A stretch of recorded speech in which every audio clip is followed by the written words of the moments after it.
സ്ത്രീകൾ അറിയാൻ എന്ന സെഗ്മെന്റിലേക്ക് സ്വാഗതം.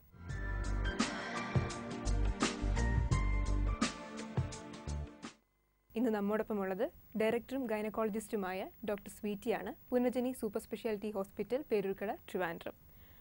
ഡോക്ടർ, ഈ ലൈംഗിക അവയവങ്ങളിലുണ്ടാകുന്ന രോഗങ്ങൾ എത്രത്തോളമാണ് ഈ സ്ത്രീകളെ, കൂടുതലും സ്ത്രീകളെയാണ് ബാധിക്കുന്നത്, മാനസികമായി ഒരുപാട് ബാധിക്കുന്നുണ്ട്? അതാണ് നമ്മളിപ്പോൾ കുറച്ചും നമ്മൾ ഒരു എപ്പിസോഡിൽ നമ്മൾ അതിനെക്കുറിച്ച് പറഞ്ഞിട്ടുണ്ടായിരുന്നു. അതായത് ഈ സ്ത്രീകളുടെ അവയവങ്ങളിൽ, അതായത് ഇതൊരു അവയവങ്ങൾ എന്ന് പറയുമ്പോഴത്തേക്കും ജനനേന്ദ്രിയമുള്ള സ്ഥലത്ത് തന്നെ അത് പല അവയവങ്ങളുമായിട്ട് ബന്ധപ്പെട്ട് കിടക്കുന്നതാണ്.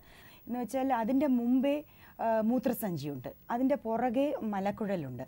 അപ്പോൾ ഈ സംഭവങ്ങളെല്ലാം എന്തെങ്കിലും ഒരു പ്രശ്നം, ഇപ്പം നമ്മൾ ഈ ബന്ധപ്പെടുമ്പോൾ തന്നെ നമ്മൾ കൊടുക്കുന്ന അഡ്വൈസ്, ഭാര്യ ഭർത്താക്കന്മാർക്ക് കൗൺസിലിംഗ് സമയത്ത് കൊടുക്കുന്ന സ്ത്രീക്ക് ബ്ലാഡർ ഫുള്ളായിരിക്കുമ്പം, അതായത് മൂത്രസഞ്ചി നിറഞ്ഞിരിക്കുമ്പം യൂറിൻ പാസ് ചെയ്യണം എന്നുള്ള തോന്നലുള്ള സമയത്ത് ബന്ധപ്പെടരുത്. അപ്പോൾ അത് വേറെ പ്രശ്നങ്ങളായിട്ട് വരും. എന്ന് വെച്ചാൽ അറിയാതെ മൂത്രം പോകുന്ന രീതിയിൽ ആ പേശികൾക്കുള്ള ഒരു സ്ട്രെയിൻ ഒക്കെ കൂടും. അപ്പം അത് ശരിക്കുള്ള ഒരു ഇൻ്റർകോഴ്സിന് അത് ശരിക്കും ഒത്തുവരുമില്ല, ആ ഒരു സംഭവം നേരെ ആകുമില്ല. അതേപോലെ മലക്കുഴൽ അത് നിറഞ്ഞിരിക്കുകയാണെങ്കിൽ മോഷൻ പോവാതെ അന്ന് ഇതായിട്ടിരിക്കുന്ന സമയത്ത് ബന്ധപ്പെട്ടിട്ട് കാര്യമില്ല.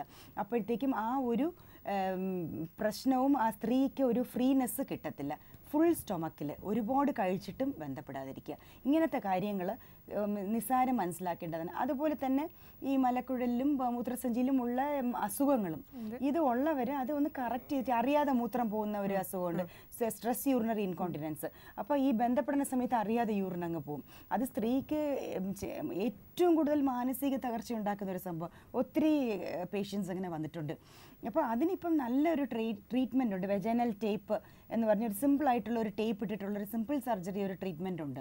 ഒരു ദിവസം 2 ദിവസം ഹോസ്പിറ്റലിൽ കിടന്നാൽ മതി. അങ്ങനെ നല്ലൊരു ട്രീറ്റ്മെൻ്റ് ഉണ്ട്, അത് ചെയ്യുക.